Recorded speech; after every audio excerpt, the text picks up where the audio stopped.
Alright.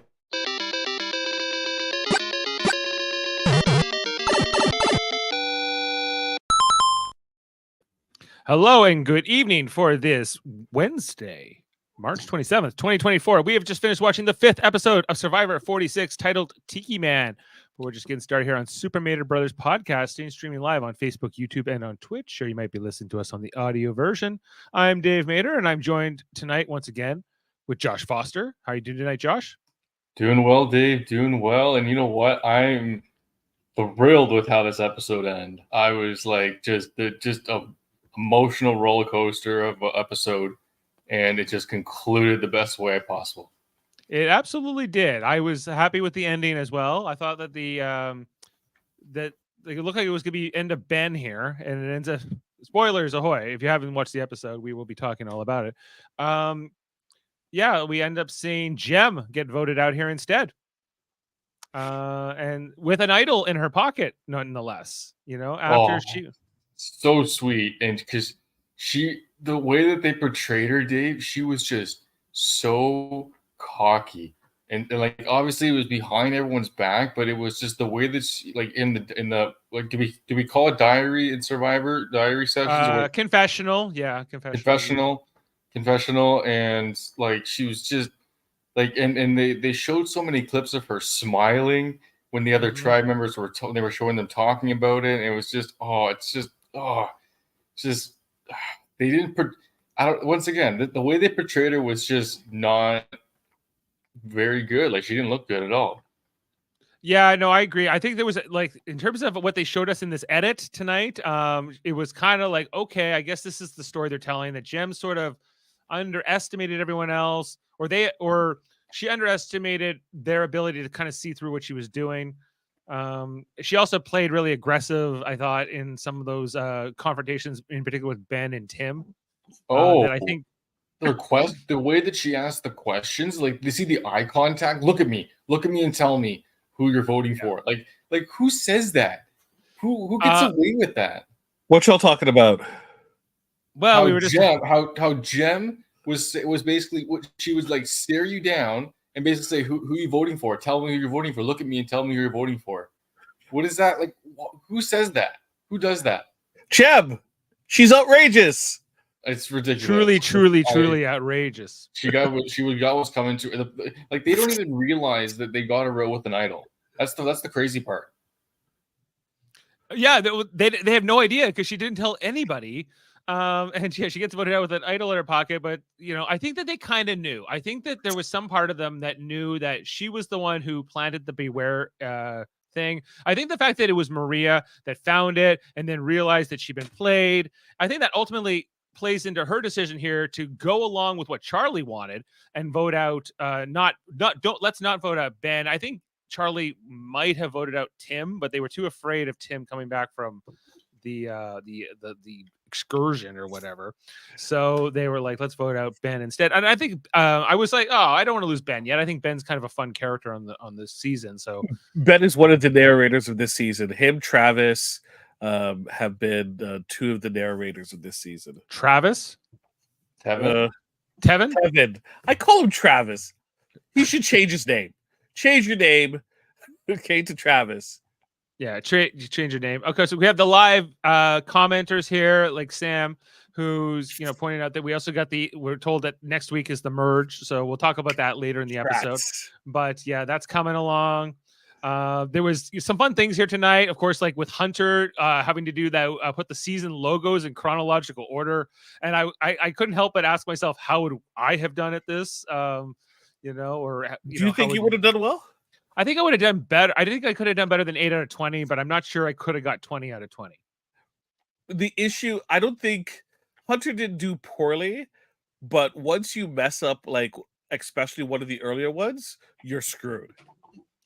Yeah, like I think once you get sort of out of the rhythm, but yeah, and he explains that he didn't watch the seasons in chronological order, so he he got into it later on in life. So yeah, I would remember the first couple, and then a bunch in the middle, a bunch in the early parts, and then a gap, and then a bunch, and it's in bunches because Whew, there's some stinkers there. There's some stinker seasons where you don't really care. It just kind of blends in with like everything, and then there's like hit after hit after hit, and then a lull period.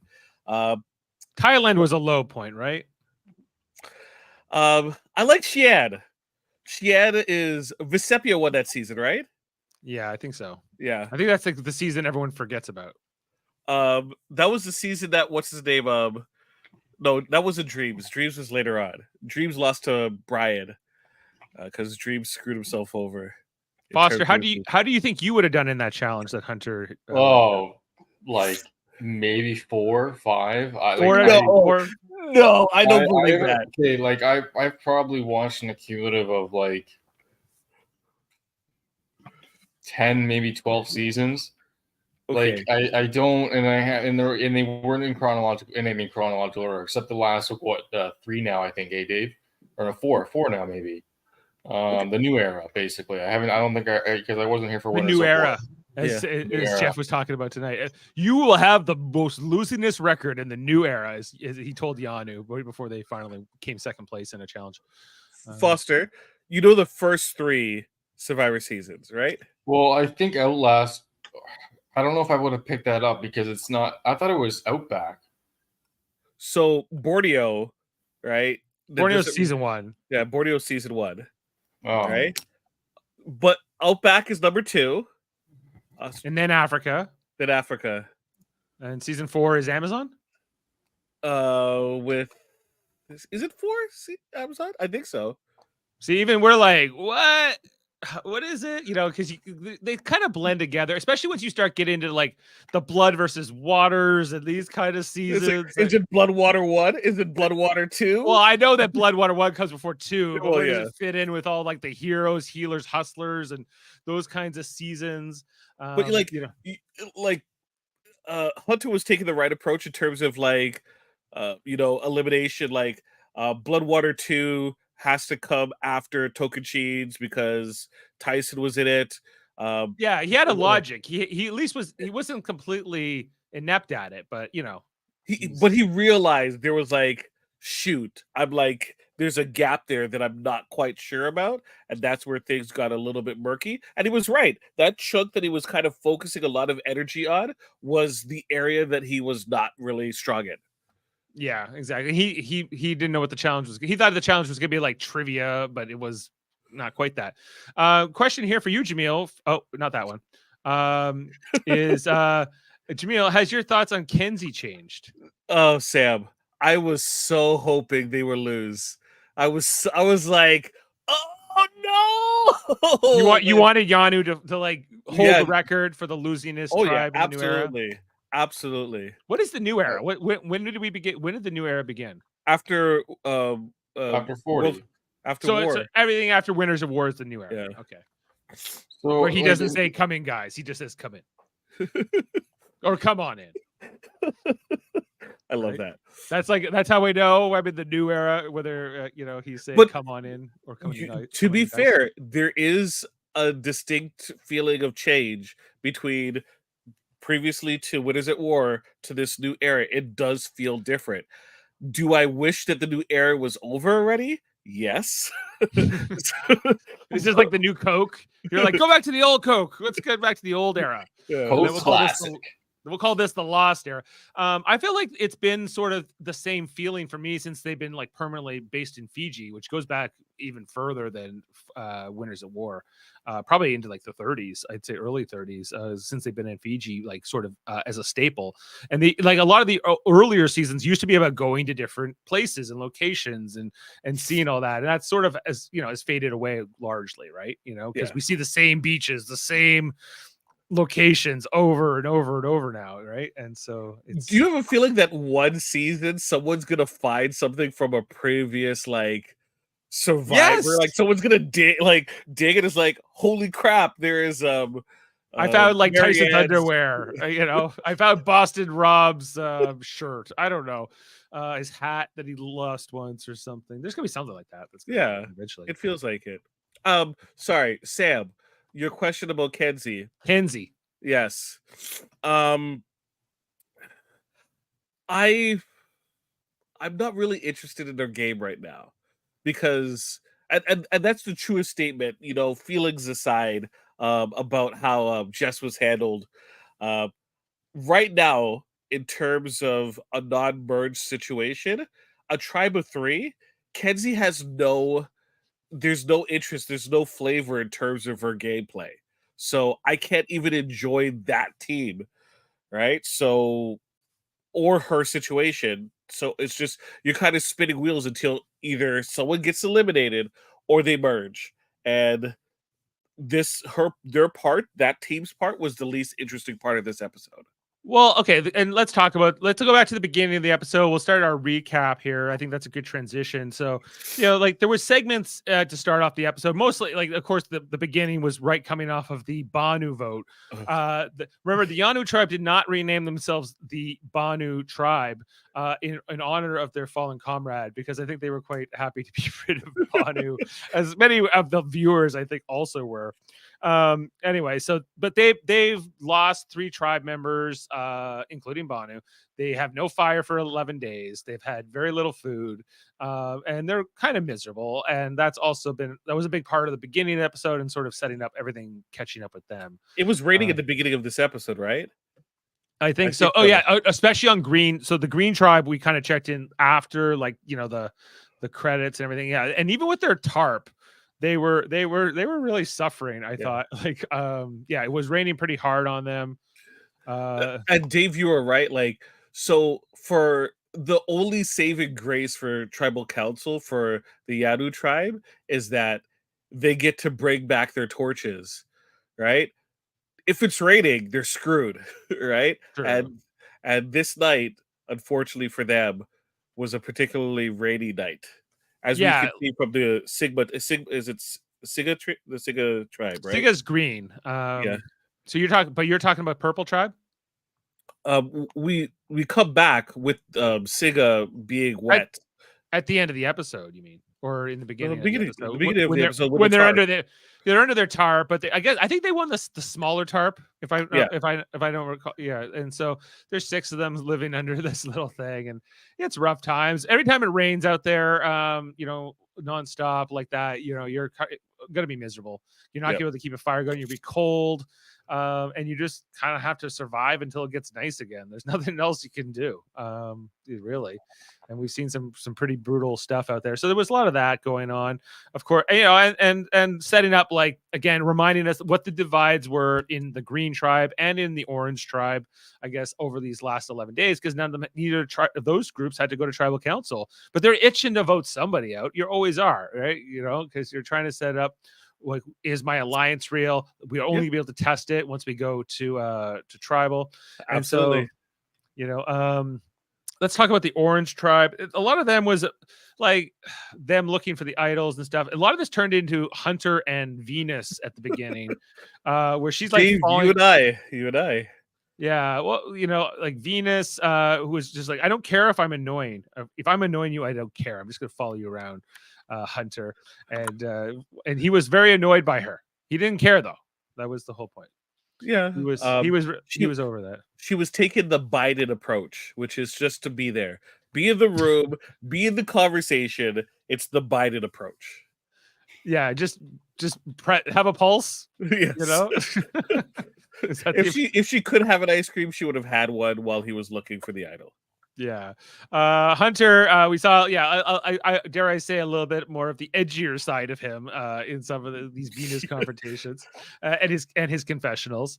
And the only thing else we didn't talk about was the salsa dancing guys. I'm sorry, I'm kind of going backwards here, but, like, can we talk about the Green tribe that was salsa dancing in the rain or whatever? Yes, this is too good. Lord. This is 90 minutes. 90 minutes, Survivor. This is what we get. This is what we get. Yeah. It's a little do-si-do. You gotta learn the steps. Oh my god! It's nauseating. I was actually, while I was watching that, I was like thinking, like, I would hate. I guess the best way for me to play it off, because I would really not want to do that, is just to do it and in the confessional be like, that was the worst thing in my life. So I've taken salsa classes already. So this was kind of like I've lived this already. I've lived No, this it's all, life. it's all about. It's just for me. It's just the. I'm not that guy. I'm not like it's a group like. Just I don't know. It's just not for me. You don't sing, you don't dance, but you can sure make romance, right, Foster? Neither of the two, but where we try and we go day to day.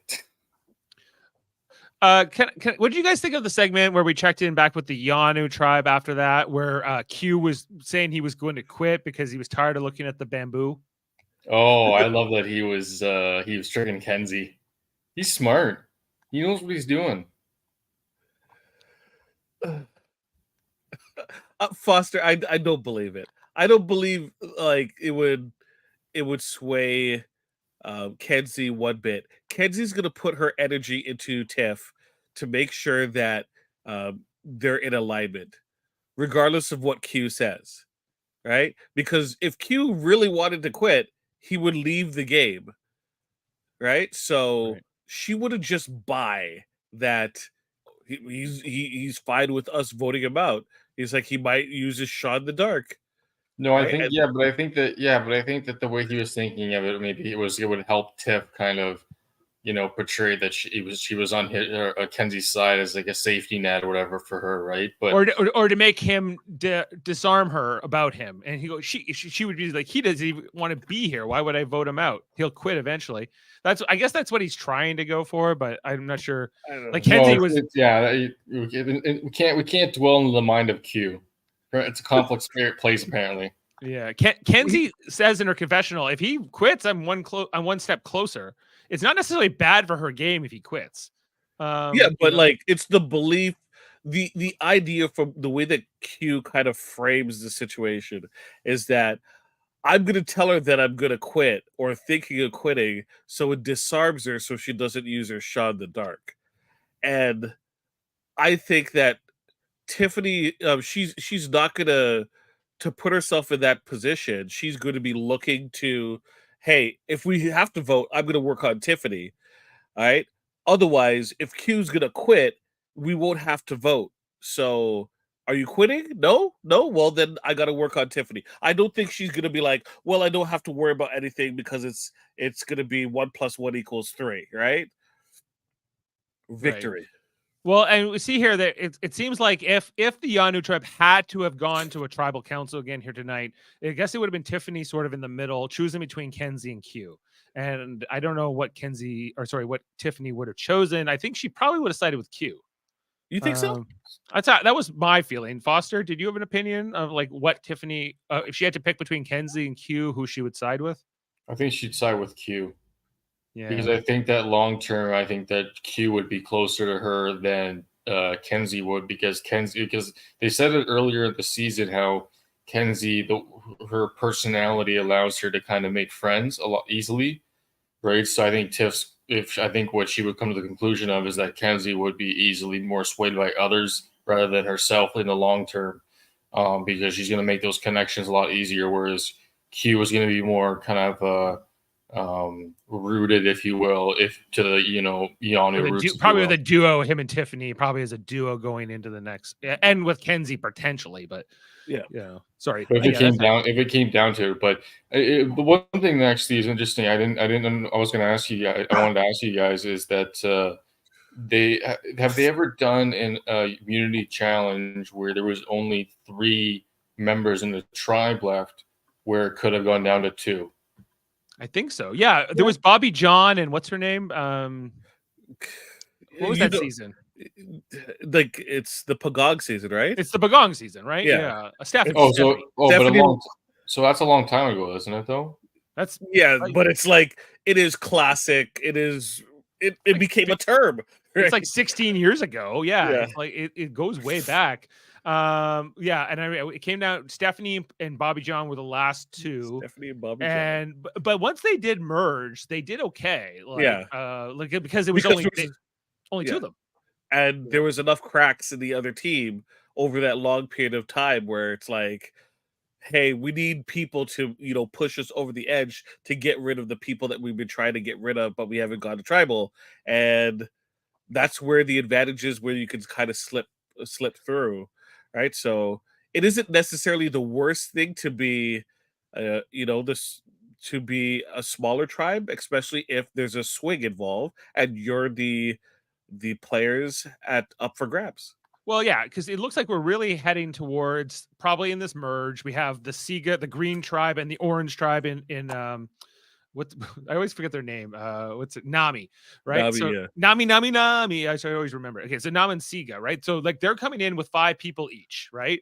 And then you have these 3 people here on Yanu who are going to be sort of in the mix, in terms of how this first vote's going to be hit and who's going to be on the right side of the numbers in the next few votes after this one.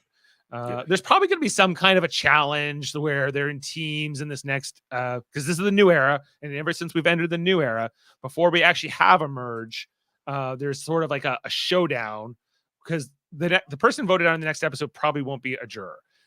So they'll officially be merged the episode after next. So we know what's going to happen. They're going to merge. They're going to have 2 teams of 6, and then one person will sit out and then pick who they want to side with, and then whoever wins doesn't have to go to tribal, and the other team will have to earn their way to the merge, right? So basically survive a vote. Yeah. So going back to the earlier question about who would Tiffany choose, Kenzie or Q, I think it has to be Q, not Kenzie, because Tiffany is a pretty physical threat, and I don't think that's going to be lost, especially when a merge occurs and you see her paired up with the women there. That is Venus, Liz, right? Who are paper thin practically in comparison. If there's like an all women's challenge or like a women, there will be immunity challenge where there's a women winner and a men's winner. Tiffany's way ahead of the pack. It's Tiffany, maybe Maria, right? Maybe Laura.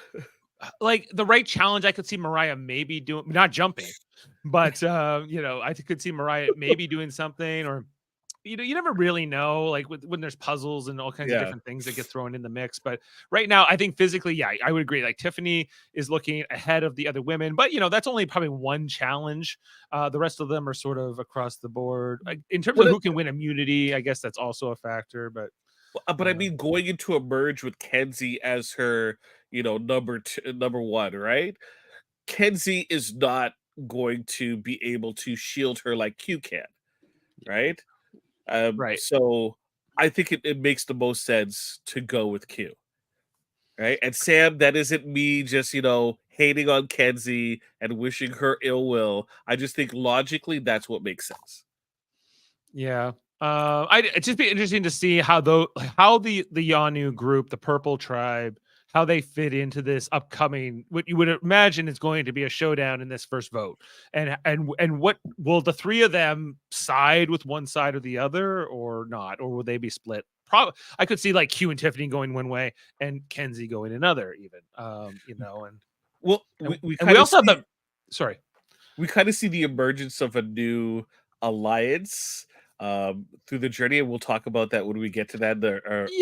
Like that was what kind of made me laugh. What made me laugh mostly about that journey with Q and Tim and Hunter was that, like, we're the physical threats, we're the men, we're the challenge guys, and I was like, Q, you suck at challenges. Like, like when he had to undo that rope thing, he was the guy who fumbled the ball in the hometown team, guys, if we recall. That's the story of Q, and I feel like it's kind of holding true, where he feels like he's clutch, but he's not. Perceived physical threat. He's a perceived physical threat, but I think Tiffany's actually more capable. But you often seen in challenges, she defers to him. She lets him do it. Yeah, but it makes perfect sense, because why would you, like, she could do her part and look good and competent, and then defers to Q. Q screws up and he gets the blame. No, and if she does do it, like if she were to sort of be the what do you call that? Like when you're just the champion of your team, you're doing it. What MVP. The MVP, like Hunter is for the Nami tribe, right? Like if Tiffany was actually, I think she's kind of holding back, and I think if she fully stepped it up, like in some of these moments, then she'd make herself more of a threat and more of a target than she maybe already is. So she could actually be a really savvy player in that way. Yeah. Okay. So just in terms of the only other thing I think I wanted to touch on was this whole thing here with Tim and the Green Tribe and them talking about whether he can't poop, guys. He hence the title of this episode. He's talking to the immunity idol, the Tiki Man, and the Tiki Man is supposed to know when he can poop. Guys, did you have a take on this, Foster? I was honestly genuinely concerned for my pick. Tim was my second round pick. Yeah. And I've been wondering how he's been doing, and this is obviously what's been holding him back. Yeah. Because he's clearly backed up. Yep. And he's clearly stuck in the mud, and he can't push it through. He can't push through right now with the hopefully he can push through with the merge. Yeah. Does he need some kind of an enema? I have to wonder. Oh my goodness! He said it, and then immediately I was like, "How long have they been there?" And they immediately said like 11 days, and I'm like, "Oh my god, that's like, wow." The doctor, we don't see like the doctor like intervening, so it must not be that concerning. Tim was probably like, he's walking by, he's like, "Nah, I'm good." He's just brushing them off. Yeah, he's just like, it's another day, We need to fill 90 minutes. Talk about your constipation, Tim. They're bringing the weirdest.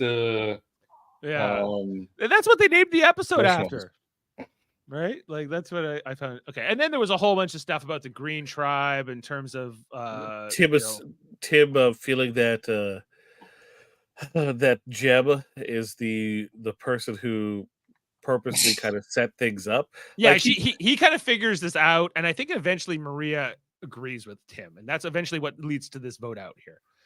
Tonight. Do they show? I missed a little bit at the end there. Did Tim did Tim talk to Maria about this? No, we didn't see that. We didn't see that. Didn't see that. It was more about it was really Charlie and Maria and them deciding which group to go with. And this was even knowing Ben even admits, I don't have a vote, right, to the group. And they're like, okay, but we can, but because Maria has this extra vote, that doesn't really matter. And Maria does end up using the extra vote to vote out Jem. And she's so close to wanting to go with Jem and Maria and Mariah. Right, like those three, like the women again, and Charlie against Tim and Ben, which was a lot of it wouldn't have been talked about leading up to this first vote for them. Will end up being the only vote for the Green Tribe in this season, right? So it's interesting to see how where Charlie and Maria, I guess, as the swing votes, ended up actually ending up. And sort of, but it was kind of because obviously we saw that Charlie was very close with Ben, that they love to do their music things. Like I was actually laughing at some of their segments where they just have all these different songs that they're throwing at each other. I don't even know what they're talking about, but do you think that Charlie and Maria would be able to kind of save face if they find a new Beware advantage? Because it would, if it appears, right, after everyone looking for forever, the assumption would be that Jem had the idol. Yeah, I think that's what they were like. Well, it must have been replanted, and I think that they just, you know how sometimes when people, even in Big Brother, say like the hinky votes, if you will, and people always kind of eventually figure it out. It's hard to really hide a hinky vote. And that's what I feel like Jem did here with her re-hiding of the note and getting them to dig. Too cute. And and it depends on how well was she selling it? Like how much was she digging for this thing in the tree compared to everyone else? I think all those little things, those little clues add up. People are smarter. And I think that's ultimately why Maria, and they end up not telling Mariah, because I guess they felt like there was no way Mariah would turn on Jem. They were a solid duo. They didn't want to put her in that position, but at the same time. And she's now on the bottom of that group. And even if it is like a Siga versus Nami thing going into this next thing, obviously Mariah is going to feel a little disillusioned maybe with her side. Do you think she's actually really at the bottom? Well, she just wasn't in this vote, right? And every time you're on the wrong side of a vote, I think you're sort of by default on the bottom now. whether in reality or sort of in your own head. So, You're at a disadvantage. You were not part of a moment, and I think that's why people always get so mad after they're left out of votes, right? They're like, you could have told me, I would have just done what you wanted. Like, obviously I wasn't going to fight back. And that's I think what Mariah will end up saying in this next thing. I wish they just would have told me. I wasn't like do or die with Jem, but obviously she would have preferred, I think, to vote out Tim or Ben in this one instead. yeah. It's tough, and Jem didn't do any favors with how she was acting, especially at the end, and how aggressive she was. I think that she kind of sealed her own fate, as Foster was earlier alluding to. Well, at the very least, she's kind of establishing herself as an unstable player, somebody I wouldn't really necessarily want to align with going into this next stage of the game. She feels a little bit too cocky and wants to be on TV and wants to show her, she's a new era player. She's a new era player, right? Yeah.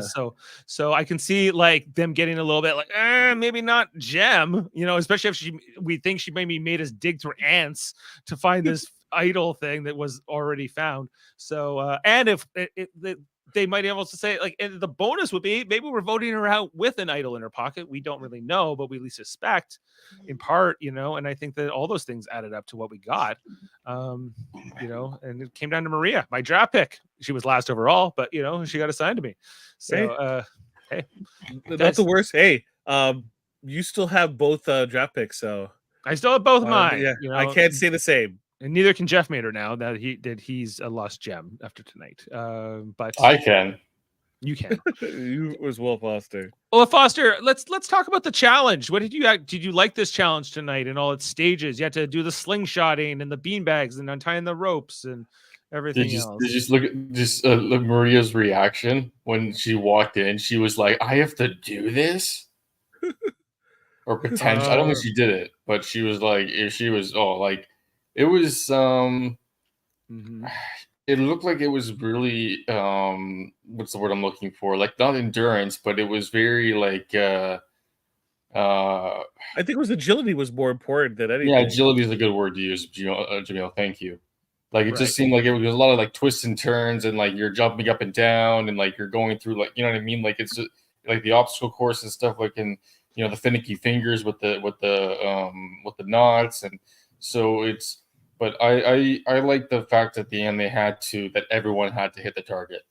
Yeah, each team member had to knock, because there was like, wasn't there 4 you had to knock down? So no, 3, because it was only 3. Yeah. Right. It was like a 3 versus 3 versus 3 challenge was fun. I'm glad that, because I think that it would have been the temptation here to do a merge or a swap sooner, because of even now, right? You could do it, but they decided to hold off, hoping here that that I think that Yanu wouldn't come dead last. I think that's why Jeff gives this speech here to Yanu. Like, guys, if you've set a new record, like the most losingest tribe, the longest in the new era without Flint, and if you lose this, you will be the losingest tribe in the new era ever, right? Because they got lucky too, because Brandon went out too, right? Right. Like by medical. Yeah, they were spared a week. They got extra week because of that. Yeah, or a couple days in all reality. Yeah, so it was I think that the producers would have preferred them, that Yanu doesn't go to tribal again, and that's not what happens. And because they Nami lost Randon by no fault of their own. He just was medically evacuated. So I think in the moment after Banu got voted out, they made a decision. They're like, we have to make a decision right now. Are we going to let a team of 3, and we're going to do a 3 versus 3 versus 3 challenge and the chance? They took a chance, essentially, is what they did, right? Because they said, you know what? And then even if it looks good on us, if there's 3 of them left, and if there's 2, then it looks not great, but there's still a merge after that. So I think they just took a chance. They took a chance. And what did you guys think of the reward? Of course, you got pastries, muffins, fruit. Like pastries. Yeah, but on the fruit, at this point, like you'd want the fruit too. Yeah. It might like, I think Tim could have used this for his constipation. Yeah, very true. So it's too bad he didn't win. He's like, "Can I get some pickles? it's Pickle brine." Can I get it? Yeah, all these things. Okay, and in terms of the challenge, okay, Q spent forever on those knots or that Jeez. untying of the rope thing. It's a miracle Yanu managed to come back here. Okay, a miracle. What did I think was Ben actually, Ben on the sidelines sitting out this challenge. He was like, "This is the best playoffs I've ever seen." You know. He's gonna It take was, over. it was really close, this whole race between all the teams. Like it was like not at the beginning, but like after the Well, after Nami secured first place, you know, and then it yeah. came down between Siga and Yanu. Then it really became a really fun finish. Yeah. Can we just talk also about Hunter and this guy who has been like he is amazing. This guy, you know, he basically just does challenges. He always brings it in for his team. He's a big reason Nami has not had to go to tribal at all. And it will be So what you're saying is there's no chance this man's gonna win. There's no chance he wins whatsoever, No especially after he loses his vote in this journey tonight and everything else. I can't imagine. Like, there's no way you let this guy get a sniff at the final three, unless he wins out. You know, and I could see it. I could see like that's a scary thing. If he makes it to final 7, he's winning out. I bet you, I would almost guarantee next week when they split into 2 teams, right, into some kind of a challenge. Whichever team Hunter is on is going to win, and he is going to be safe for this next vote again. So yeah, that sounds all right, Dave. And then after that, we'll have our first individual immunity challenge, and I think there's a great chance Hunter wins that too. You know. So we're gonna see. It just can't be stopped. Can't be stopped. Like never had. Like imagine a guy who you never even had a chance to vote him out. Right? Like he might not have a vote, but who cares if he can't be voted out? I think it'll be interesting because he hasn't, like, he's done so well in the group challenges. In the individual, that's where he's gonna turn it on, right? Oh yeah, you know he is, right? It's gonna ruin it for everyone. Like I would almost like to see that, even though I'm not necessarily the biggest Hunter fan. I don't dislike. No, Hunter. Yeah. Hunter. But you know, I can't imagine that the rest of the tribe's not gonna go, let's get this guy out. But maybe we should talk about this alliance that was formed on the journey here between Hunter and Q and Tim, and how we're the biggest challenge threats, and obviously they're going to want to get us out. So why don't we just work together and we'll each bring a +1 into our alliance, and that will be that. So and Q does most of the talking here, and basically yes, I think Tim and Ben just agree. They're like, sure, man, you're the best challenge beast ever, you know, whatever you want to say. You're right. Yeah. You're right. So Q says, okay, my +1 will be Tiffany. I'm like, bro, why are you talking so much? Yeah, he's giving a lot of info away here, a ton. I feel like it's kind of real, maybe to Hunter, because Hunter's like, I have Tevin. Me and Tevin will come in on this. And then I think Tim says Ben, right? I think he says Maria. Yeah, she says Maria. Surprisingly, even though why Maria? Yeah, because they're the parents. They have the parents connection. Yeah, parents. Right. But I feel like this indicates a little bit that maybe Tim's being a little bit more deceptive, because I don't feel like, yeah, he has this connection with Maria, but I don't think that's really who he wants his +1 to be, is it? Who would be his number 1? Ben. It would be Charlie or Ben. No, he's close to Maria. Then he's to Ben? Yeah, they've mentioned it repeatedly. Well, maybe that's another part of why ultimately Maria does choose to vote out Jem tonight, right? You know, that has to be a part of it, right? Because if they had voted out Ben, I don't think Tim would have liked it as much. And if she is close to Tim, and so if Tim wants to keep Ben and Charlie wants to keep Ben, and she's close to both of those guys, then why? Yeah, like, that was the whole thing. So Charlie and Maria had the both sides, so they each had an extra person. So Charlie had Ben, right? Maria had Tim, right? Okay. And then at the same time, they had their Charlie's Angels Alliance. So they were secure on both sides, and they cemented themselves as a swing vote. Okay. So does this alliance that was presented here on the challenge beach or on the journey, will this hold water? Will this be something we actually see in the merge, Foster? You know, do you see that being a real thing, or will that fizzle out? Sorry, repeat the last part of the question. Well, do you think that this will be in a real alliance? We're actually going to see into the merge with this like Hunter, Q, and Tim and their plus ones. I mean, I feel like it's going to go one of two ways. Either they're going to get caught super early, or there's going to be like one of the extras is not going to let it fly. Okay. Well, I guess The yeah. plus Like, so, ones. but you felt like Tim, Hunter, and Q meant it, that they actually want to do this. You felt Well, I thought they meant it. Like Yeah. I don't like because Tim doesn't really have anybody other than Maria, and Hunter's kind of just like floating around, right? He's got Ben. No, Hunter has. Oh, I mean, Tim's got Ben. You guys forget that Tim and Ben are still allied. Oh well, I don't know, but like Ben doesn't like. Ben's a really good talker and he's really good socially, but I just don't know how like his final speech would go. Like, rock and roll. He's gonna start quoting He's gonna start singing Freebird.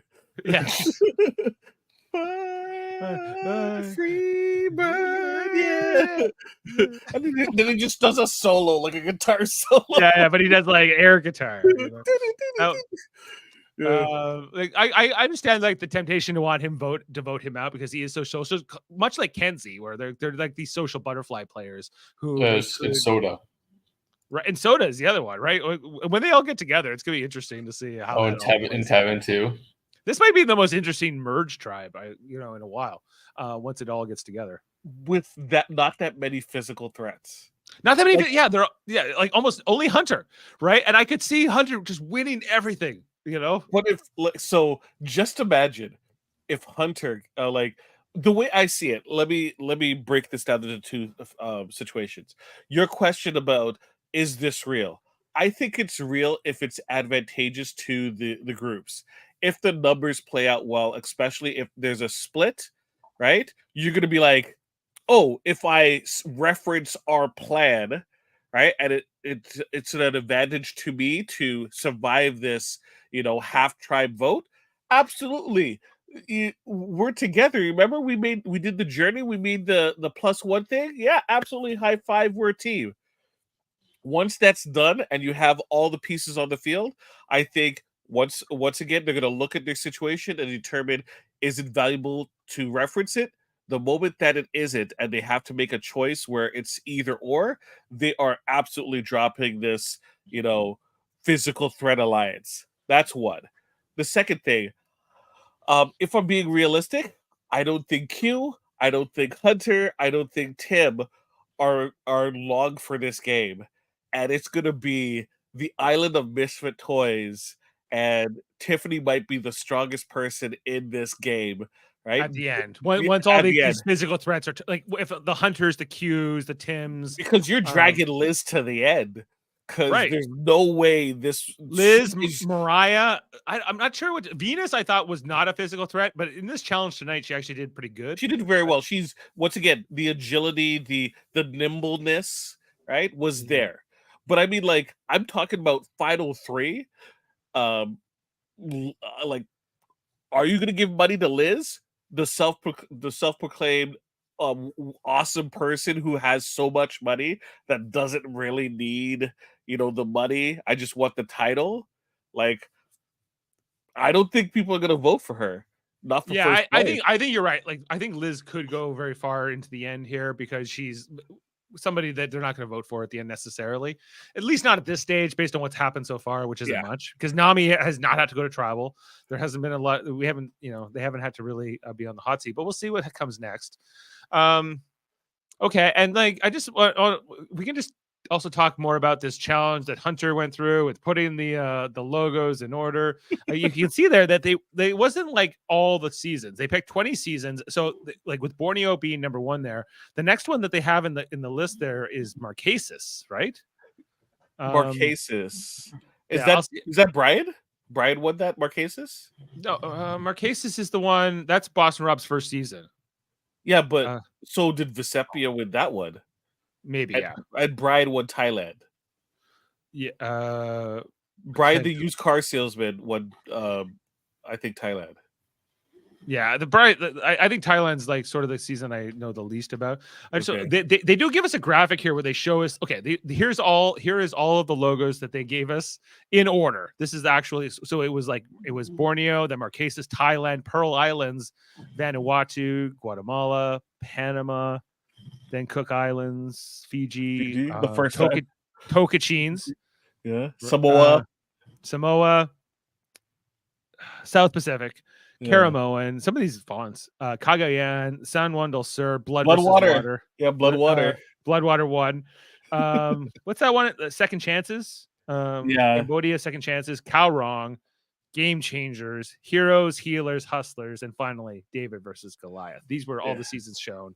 And so they're in chronological order, but they're obviously leaving out a ton of seasons in between these things. So this would be a little bit hard to follow. So I think I could. Do you think it's interesting that they picked those specific ones? Yeah, I think it is a little bit because it's all over the place, right? I think like Marquesas is season 6. And so they went like 1, 6, 9. Or no, Pearl Islands was 8. I feel Pearl Islands was before All Stars. Yeah, but Pearl Islands is after Thailand, which I didn't realize. So I forgot about that. But anyway, nice little. I would like to see if they do a challenge like this again. Now that like the future players might see it coming because they'll have watched this season.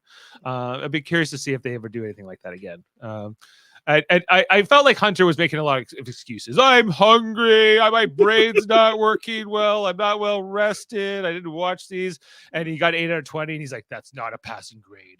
I suck. And he was just like, he's almost like the golden retriever who's just like, I'm a bad dog. I got to do better. What are you saying? He fumbled the ball. Yeah, he almost like Q-like here. Fumbled the ball. Take me out, coach. Take me out, coach. So Q comes back. Just was it in terms of like the segments, we had the stuff with the purple tribe and them eating all the sweets. They left it for Q. I was a bit surprised that they started eating it before Q got back. Then the green tribe was scrambling for their tribal. Yeah. I don't think we ever checked in with Nami after the challenge. We don't see Nami at all. So, or anything to do with them, which I thought was a little surprising, but I guess they just had too much with Jem having to find that idol, after they had lost and having to use those machetes and all the math that was involved. And did she have a pencil at one point to do the math? It felt like she did. Like she wrote it down. Yeah. I was like, where'd you get a pencil? And like, did they give that to you? I was a little bit surprised. Like, if she couldn't remember 212 and what 26. Or was it 24? 212 and 24. I'm sorry. This ain't like you're not cut out. Like it was there. Like I don't believe that there's like they didn't show us any confessionals of people saying they saw her, but I don't believe that she was walking around with this machete measuring things all over the place, and that nobody saw a glimpse of that, and that nobody put it together that she was looking for this. Right? Yeah, I agree. The perimeter of the tree mail versus the perimeter of the boat versus the perimeter of what? Like the flag, I think, or the length of the flag. The logo. So the length of the logo, the perimeter of the tree mail, and then the perimeter of the boat. But then she was like actually using the machete to measure it around. And Jane was like, can't you just do this like kind of visually, like sort of guesstimate it, But no, she has was to be accurate because it's you're gonna and even the way she was placing it down, she was going like this. She was she literally went like 1, 2, 3, right? Like it was all like, and she even did like once you do it on one side, you don't need to do it on the other 3. It's like I could just see some production assistant is like she doesn't believe in our carpentry skills. Would have some uneven tree mail when one side is like twice as long. How dare you? How dare you? What does 2.5 mean? 2.5? 2.5. She does the entirety of the boat, which just makes me laugh. Okay. Like, now literally look here, guys. She is using a pencil. Yeah, that's to do the math. I'd say I call foul. I think that's why did she should have to do the math in her head. There's no pencils, write it in the dirt or whatever, Yes. with your finger. This is Survivor, like I guess you could have a pencil if you were shipwrecked, but let's say you don't. Anyway, cheating. So she ends up finding she has to she goes. It's like 23 machete lengths or something like that. And she finds the key, and then she gets the thing, and she's very pleased with herself. And I was like, okay, well, I guess this is the end of Ben then. She's gonna be safe. And I was kind of really like, I liked Ben, but I felt like he was donezo at this point. But they fooled me. They got me. They got me with this edit tonight. So going on. I felt the exact same thing. I'm like, oh, it's pretty elementary right now. At this point, we're just watching the slow end of Ben, and no. Yeah.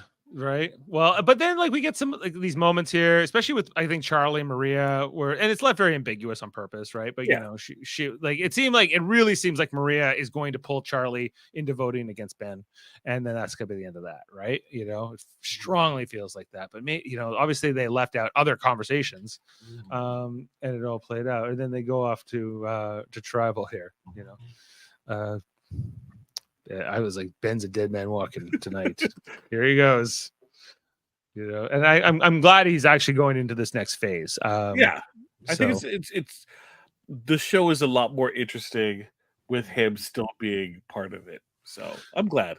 Yeah, I loved that. This was a fun tribal, I thought too, in some ways, about how there was a chance of a lot of different alliances. I thought Mariah in particular was kind of funny.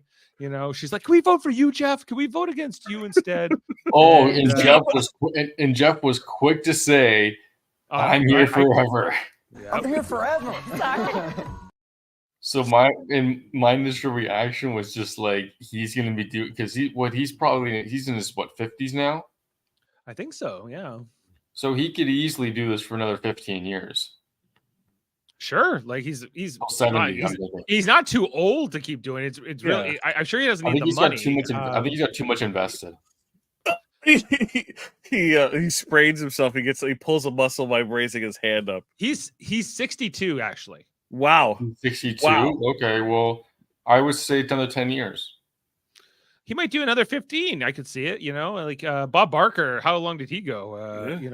But actually, Jane and I were talking about that during tonight. Like, what if Jeff went? What if Jeff left the show? And could it keep going with another host? Could somebody else come in? Someone would come in, but I also think that with Jeff, he wouldn't just stop. I think that he would. I think he could transition.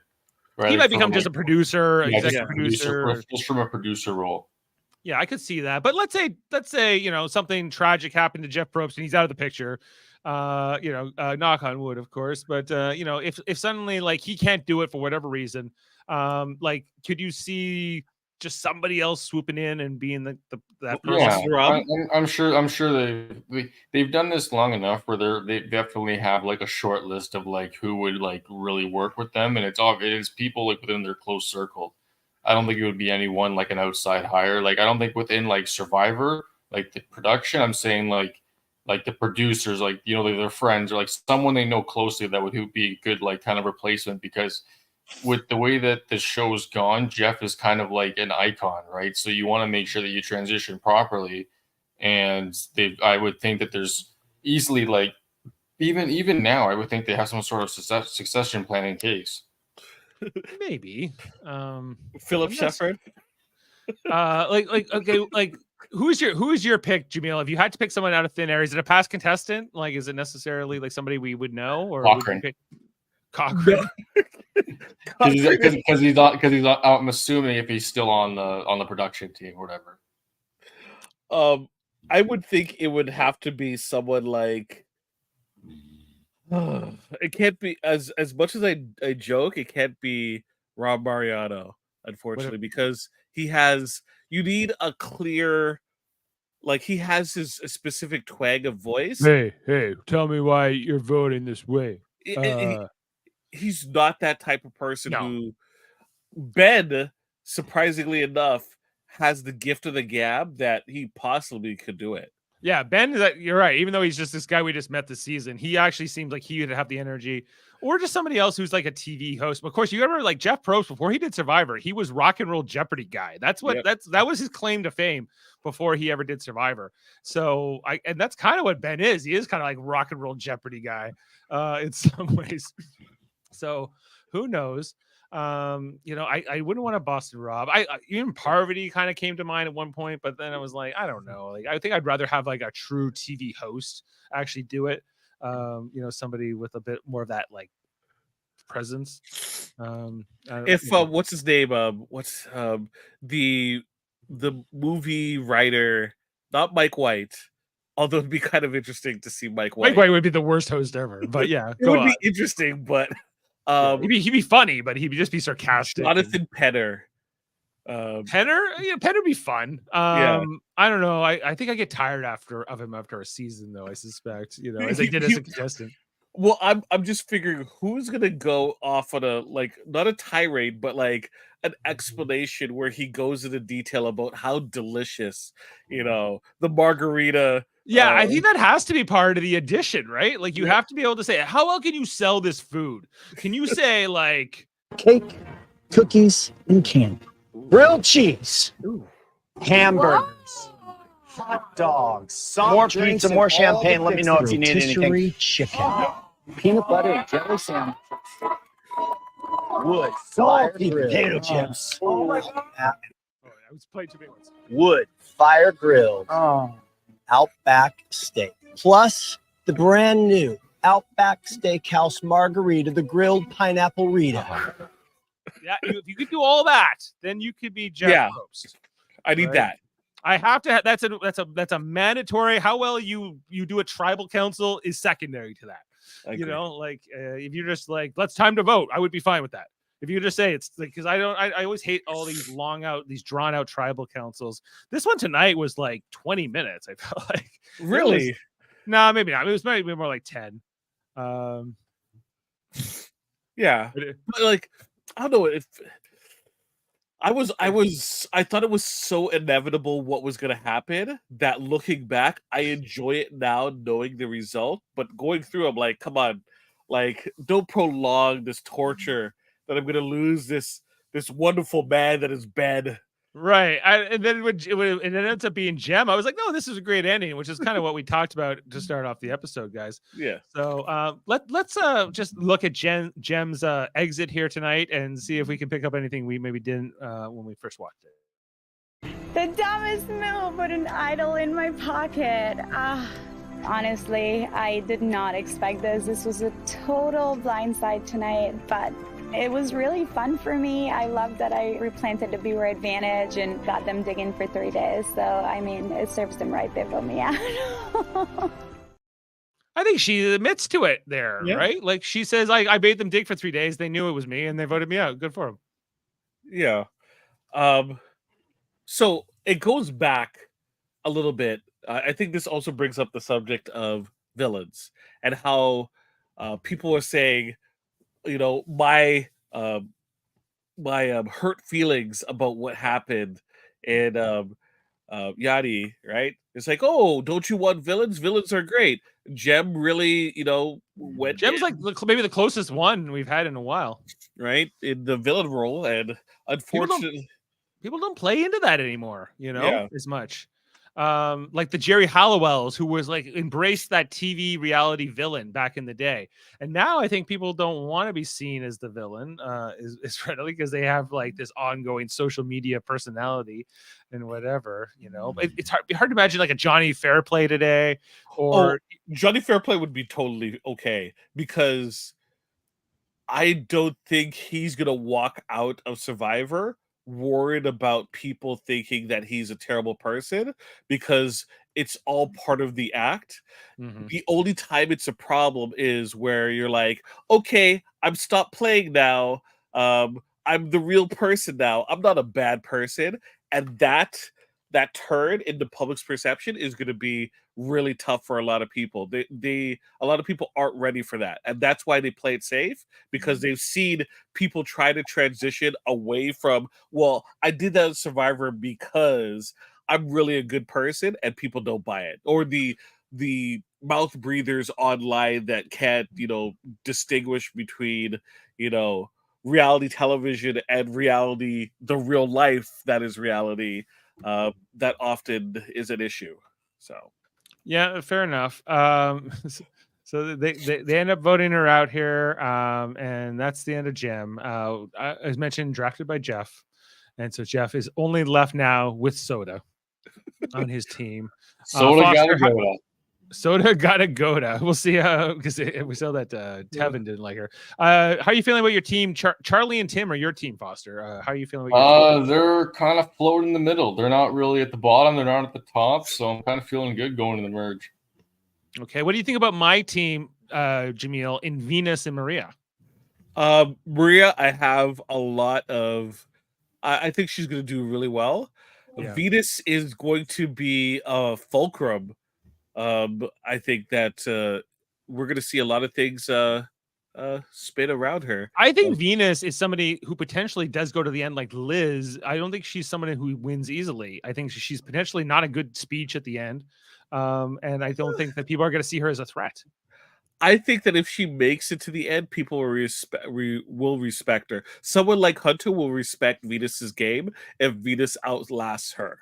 Hunter's going to vote out Venus the first chance he gets, I think. But I don't think but if he does it and she bests him, I think Hunter doesn't give me the vibe that he's going to be like kicking rocks because someone beat him. He's going to be like mad at himself. Oh no, I could see like if somehow Venus gets out Hunter and then he'd vote for her in the end. Yeah, sure, why not?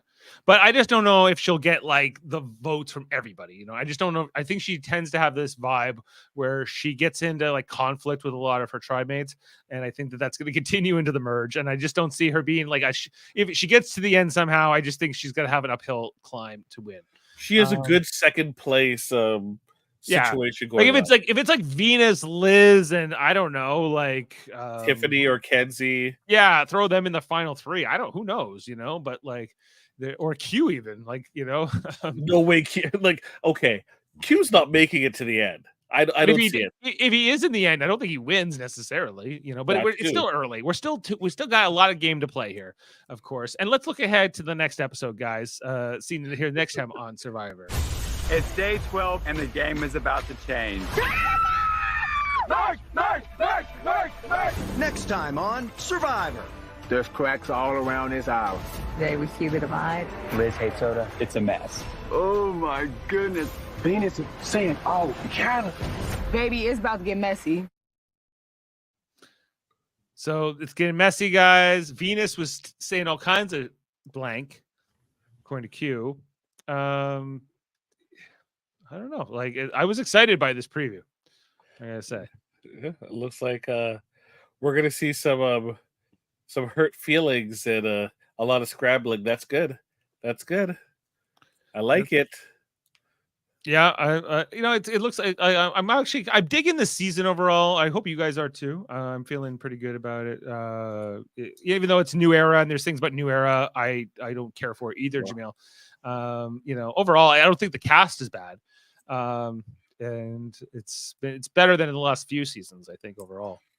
Yeah. The only thing, and we haven't had that much time with her, but if Soda just turns on, like, becomes a new Marianne, I'm gonna start stabbing myself in the eye. Right. I feel like Soda is gotta go to will become our all of our mantras. For not, maybe not. We'll see. But it feels like because they haven't had to go to tribal. She's still, of course, in this, and I think she's gonna be a big player. Like, it'd be interesting to see. Like, I'm curious to see like Mariah and Liz if they get together, what that's gonna be like, because I think that they're gonna potentially be a duo, especially now that Mariah. Really, you think they're gonna be a duo? I think Maria's gonna hate Liz's guts. No, I think they're gonna be like best friends. Oh, no, Mariah. You saying Mariah? Mariah. Okay, Mariah. Not Maria. Yeah, I think Maria will like Liz. I think Mariah will like Liz. Okay. Right. It's like I can't jump. I can't jump either. Yay! Yeah, we're the no jump team. Although that being said, from that preview, there was some jumping there. So maybe she's took a lot of those hints in the training to heart, and she has improved her air Charlie showed her how to, white women can't jump. Is that what the That's the next movie. That's the next movie. that's the sequel? Yeah, I think Yeah. that's how it goes. Woody Harrelson will be appearing. Okay, guys. Well, I think that's it for this episode. Oh, Jaemeel, I guess the only one we didn't talk about your draft team, which is just Hunter now. It's like, oh, well, I think we did. I throughout the folks. Yeah, we talked about Hunter. We talked about it throughout this episode. If you want to, hey, you want to know what my thoughts are about my team? Press stop. Go back to the beginning. Press play. Enjoy. All right. Well, there you go, guys. The next episode called "Cancel Christmas." What's that about? So that means the celebration ends early because they get split up into tribes, into teams, and they do the whole, one team has to fight to get into the merge. So cancel Christmas. Cancel Christmas. Do you think we're gonna get an update in this next episode or a future episode about Tim's constipation? Oh, it's gonna be next episode when they have the feast. Okay, it is like I had the food and then it all went. And then he needs to seriously be careful because as of right now, he has a blockage. He can't stuff. If the compactor is stuck, you don't fix it by pushing down more food into it.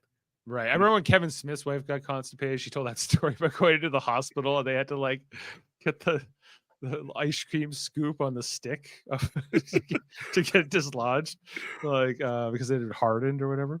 But don't you forget what's his name? I forget which season of Survivor. The gentleman with the nice Italian shoes who got constipated and had to be medevaced because of it.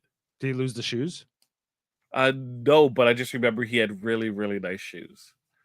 Yeah, he got medevaced due to constipation. That's a hard thing to forget. Yes. Well, okay. Well, on that note, guys, thanks for being with us. Thanks to Foster, Jaemeel, and Jeff Mader, wherever he is.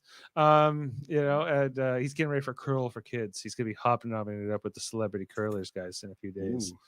We'll leave you with a quote, perhaps.